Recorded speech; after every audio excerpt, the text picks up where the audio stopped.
Hello guys, मी दिव्या. आम्ही गेलेलो माथेरान जे नेरळमध्ये आहे. मी माझ्या फ्रेंड्ससोबत व्हिजिट केलेलं. खूप धमाल केली आम्ही तिकडे. तुम्ही पण नेक्स्ट ट्रिप माथेरान प्लॅन करत असाल तर मी सजेस्ट करेल की मोस्टली विकेंड्सला जाऊ नका. गर्दी असते, हाफवेमधून चालत जावं लागतं बॅग्स घेऊन. ते पण सेकंड कॅश नक्की कॅरी करा. नेटवर्क इश्यू खूप आहे, ऑनलाईन पेमेंट होणार नाही. आणि आमचा ओव्हरऑल खर्च अराउंड 600% आलेला. आणि फॅमिली अँड फ्रेंड्स ट्रिपसाठी खूप बेस्ट प्लेस आहे ती.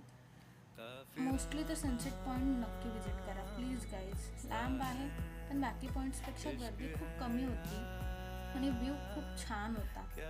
सो ते सनसेट पॉईंट मिस नका करू. मी रिक्वेस्ट करते तुम्हाला, लवकर प्लॅन करा तुमची माथेरान ट्रिप. बाय.